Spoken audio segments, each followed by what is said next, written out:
Hey guys, today we're gonna be watching Deadliest Chemical Weapons Ever Used in History by Chat History. Let's see. Let's see what Deadliest chemical these weapons are about. Mustard Humans gas. have been wiping each other from existence since the beginning of time. Whether it's a simple squabble or an alls out, balls out war, nothing is ever really resolved until at least one side lies in ruin. Spartans? Destroyed. The Romans? Vandalized. The Korean War? Forget about it. While a classic sword to the chest or a freedom seat to the old gray matter is perfectly capable of getting your point across, sometimes nations invest in more creative solutions. And that's where full-on chemical warfare comes in. You see, a quick and easy demise is a courtesy. It's the slow and agonizing expirations that really send a message. So let's see just how far humanity is strayed from the light, shall we? As a warning, you'll be seeing some gruesome images of the effects of these very real and very deadly chemicals. So if you're one to be watching these videos with a big old plate of food, you're in for a bad time. Oh no. Anyway, first Not up the is food. mustard gas. A bit more tangy than your average condiment, mustard gas was a game changer in World War I, which was already a game changer itself in the world of warfare. First used by the Germans during the Third Battle of Ypres in Belgium in the summer of Goddamn Germans. 1917, mustard gas is one of the most well-known chemical weapons used during the Great War. And here's a fact for you. Mustard gas isn't a gas. It's not even a mustard. It's actually a liquid at room temperature, which actually made it more effective in warfare.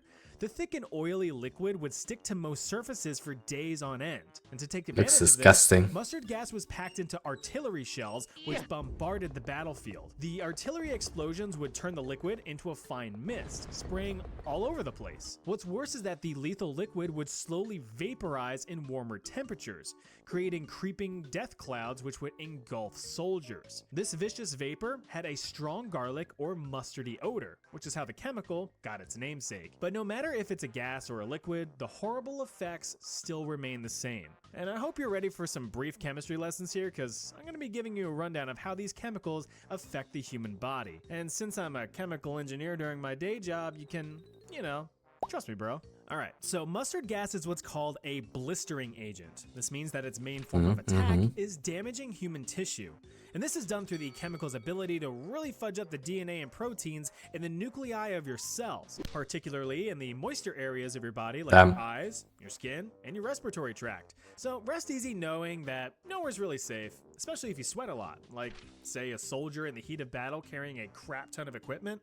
Any skin exposed to mustard gas will develop severe chemical burns, and thanks to all that DNA and protein destruction, will form very juicy but agonizingly painful yellow blisters, or as I like to call them, the Forbidden Capri Suns.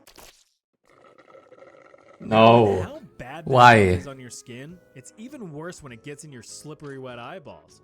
If mustard gas gets in your eyes, you're going to be hit with severe and immediate irritation, burning, and in some cases, partial or complete blindness. But that's just the effects on the outside of the body. Breathing the stuff in results in immediate burning and pain in your throat and nasal passages. Why is it spicy? Over the course of a few days, this will evolve into inflammation of said airways, causing restricted breathing, congestion, and likely complete respiratory failure.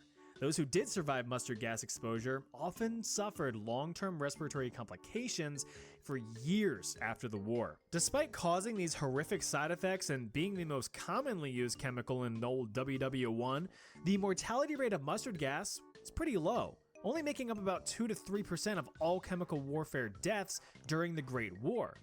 There was a chemical that was much more deadly than mustard gas, and that chemical is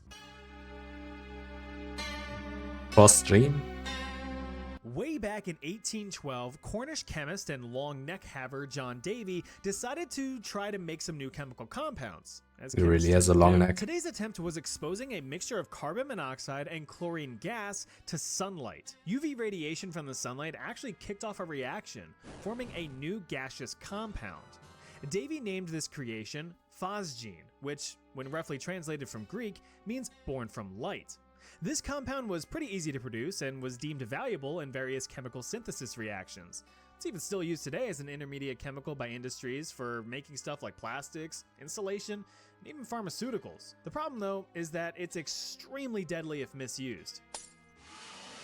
easy to make, and deadly when misused. Sounds like the perfect candidate for a chemical weapon, said the Germans in a silly and aggressive accent. And that's just Why what is they it did. always In the December of Germans? 1915, during the First Battle of Ypres, poor Belgium really can't catch a break, Germans set up about 3,000 cylinders of compressed phosgene gas on the front line.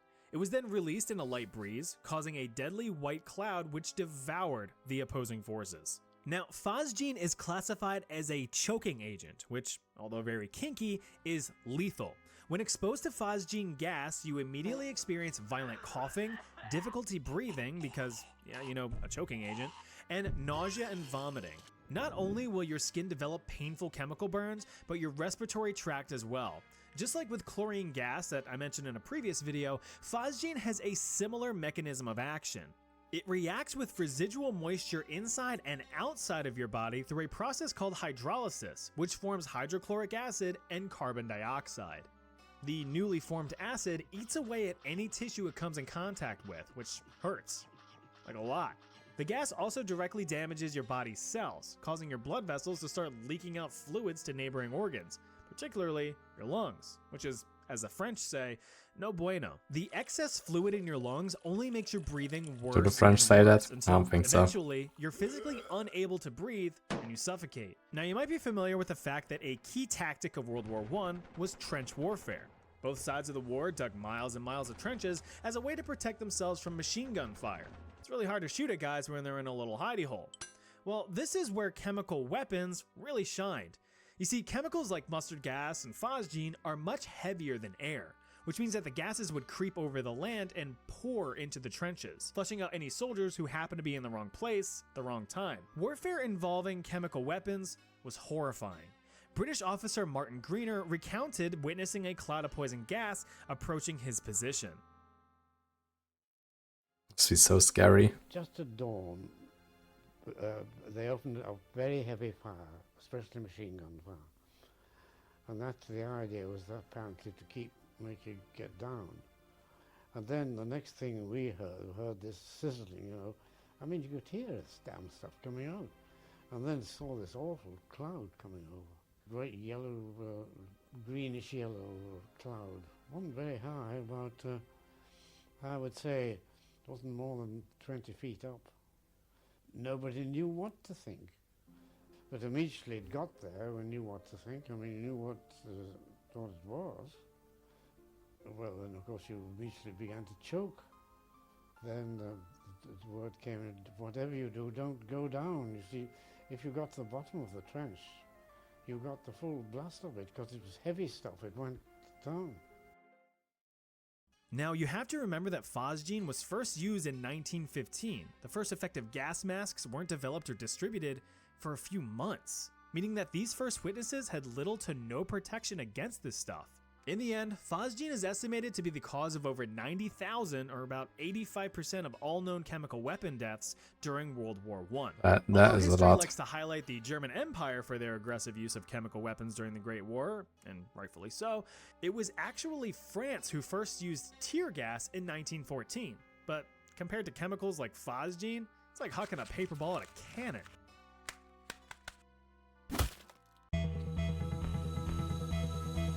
Just prior to World War I's big spankin' sequel, Germany was experiencing a bit of a problem outside of planning world domination. Bugs. A bunch of weird little weevils were doing irreparable damage to German orchards, which were a key food source. You see, you have to be a little self-sustaining when you inevitably piss off the rest of the world. In response, German scientists were tasked with developing an effective insecticide to wither the weevils. In 1938, one Gerhard Schrader mixed phosphorus with cyanide, developing a toxic compound that was too deadly for agricultural use. If you can't kill bugs with it, maybe you can kill enemy troops with it. This compound was dubbed taboon, from the German word for taboo, because the compound was deemed too deadly for use. But that didn't dissuade Schrader, who rushed back to the lab to perform more experiments, and in doing so, he quickly developed a much more potent version of the already lethal compound. And this new poison was called sarin, a very volatile, odorless, colorless liquid. Why is it so deadly? Well, sarin is classified as a nerve agent, arguably the deadliest that sounds and most bad. horrifying classification of any chemical weapon. It works like this. Yeah. Now really turn your brains on for this explanation. In your body is your nervous system. This is basically the entire body's communication network, controlling your movements, your thoughts, your emotions, your memory, muscle function, and passive functions like your heartbeat and your breathing. Well, sarin comes in and fucks all that up by messing with these guys. These are neurotransmitters, chemical compounds that are passed between neurons in your nervous system. Some neurotransmitters you may be familiar with are adrenaline, which gives you that fight or flight feeling, serotonin, the happiness molecule, and dopamine, which hits really hard when you're up about 450% on your spy calls, but you're too stupid to sell them even though they expire in 2 hours. Well, I would like you to meet acetylcholine. This neurotransmitter is what controls your muscle movement, your thought process, and your learning ability. When passed from your nervous system to your muscles are stimulated and move the way your brain tells them to. After your muscles are done doing what they're doing, the acetylcholine is then broken down by acetylcholinesterase, allowing the muscles to relax. So sarin over here comes in and breaks that communication line. Your muscles are bombarded with signals to move, but no signals to stop. As a result, victims who are exposed to sarin gas are no longer in control of their own bodies. They can't think, they can't breathe. The body continues to seize and painfully convulse. This complete loss of bodily function means death is quick, in as little as a single minute with direct inhalation. Compared to phosgene, sarin is calculated to be about 43 times more lethal when comparing lethal dosages. The sheer potential destruction of the chemical was enough to prevent Germany from ever using the gas during World War II. Some sources claim that the main mustache in charge was too scared to unleash it after his own personal experiences with mustard gas in World War I. But the guy authorized using gas chambers on innocent civilians, so I'm calling bullshit on that one. Regardless of the reason, sarin was never authorized for use in World War II. However, sarin, along with a beefed up version called cyclosarin, are known to have been used by Iraq in 1983 during the Iran-Iraq War, resulting in tens of thousands of deaths. An even deadlier version of the nerve agent called Soman was also synthesized, but luckily it's never been used. Together, Taboon, sarin, Soman, and cyclosarin make up the G series of nerve agents. And you can pause here to read up on them. Alright, we need a mental health break here, so let's get some of that serotonin rebalanced. Oh, look at this little guy. He's living it up, he's doing his thing. He's got a piece of fluff, he's probably gonna nope, he ate it. Alright. Ugh, now look at this handsome little man. I think I know what he wants you to do. Why are we looking at animals? Don't disappoint him. Alright, back to the devastation and despair.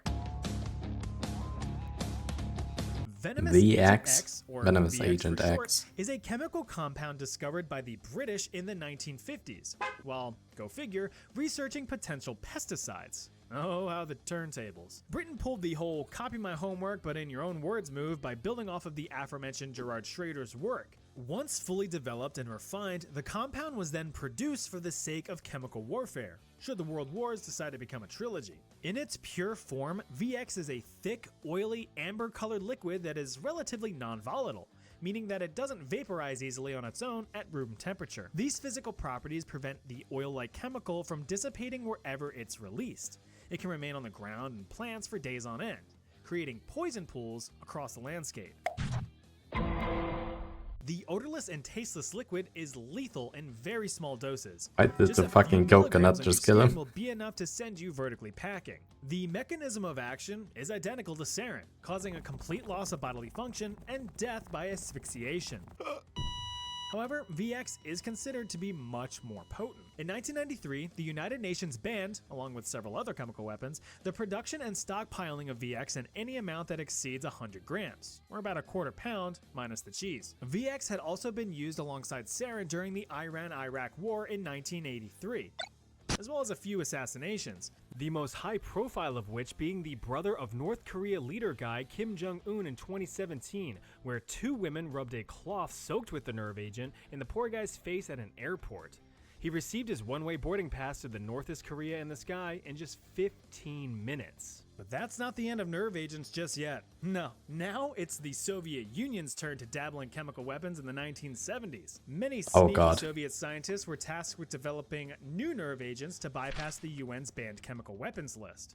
After over 2 decades of research, the Novichok series of nerve agents were developed. These 8 compounds are believed to be the most toxic things ever developed by mankind, besides political subreddits. Now, the Novichok agents are functionally equivalent to other nerve agents, but again, are much more potent than the last. Although weapons were created to release these agents, they were never deployed on the battlefield. Instead, these compounds are mainly used in silencing enemies of the state, with one of the most recent cases being in 2018.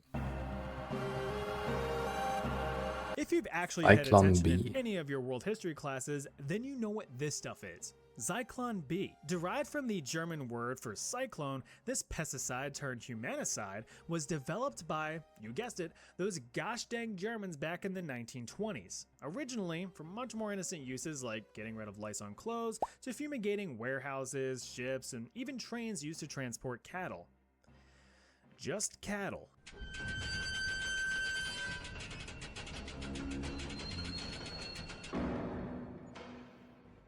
Zyklon B's main ingredient is hydrogen cyanide, a toxic systemic poison. The compound takes the form of small pellets which, when exposed to air, evaporate into a gas. Now before some nerds out there correct me, the phase change from a solid directly to a vapor is actually called sublimation.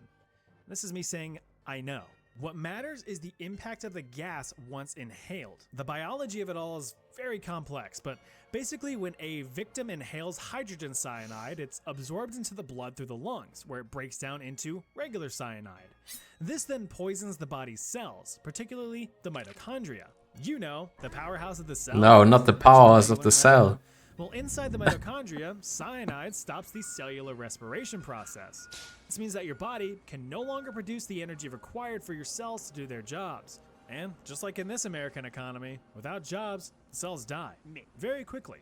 As a result, the entire body shuts down, with death occurring within minutes of exposure. Of course, you may know that Zyklon B was Adolf Hitler's poison of choice to systematically eliminate millions in a bout of weaponized ostracism. You know, during that big historical event in World War II that YouTube doesn't like people talking about. Isn't it great living in a time where we have to censor ourselves when discussing horrific historical events? Anyway, next chapter. Agent Orange. During the Vietnam War from the mid-50s to the mid-70s, the US was kind of getting their asses handed to them. One of the main problems for US troops was North Vietnam's territorial advantage. Thick foliage and treacherous jungles provided the northern military with tactical cover and vantage points. So how do you fight back against a hidden opponent? You take away their hiding spots. And that's exactly what the US tried to do when they developed the Rainbow Agents, toxic herbicides developed specifically for converting a lush jungle biome into a complete wasteland. Luckily, a bunch of US chemical companies already produced herbicides used in agriculture to kill off invasive plants that threaten crop yields. The most notable companies were the Dow Chemical Company and the Monsanto Company. These companies were then tasked with upping production for the war effort. In all, 6 herbicides were developed: Agents Green, Pink, Purple, Blue, White, and Orange, all named after the color-coded barrels that they were shipped in. Agent Orange was released into the environment by any means necessary. Helicopters, planes, boats, trucks, backpacks, whatever could be used to spray liquid everywhere.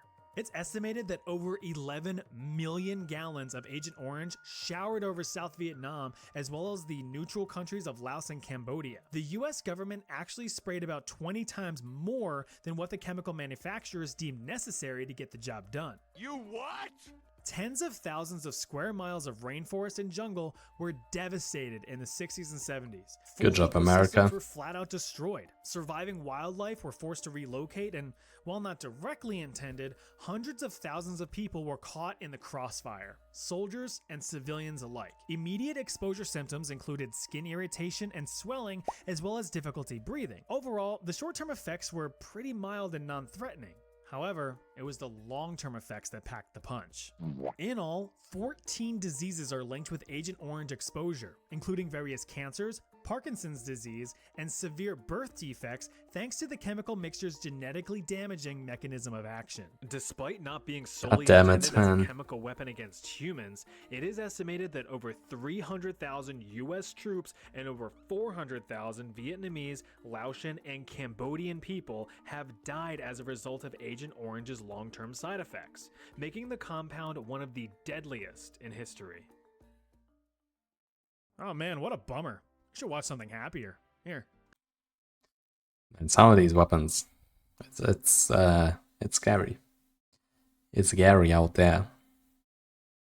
Thank you so much, guys, for watching the video. I hope you liked it. If you did, please leave a like, go subscribe, and follow my Twitch for even more content. See you next time. Bye bye.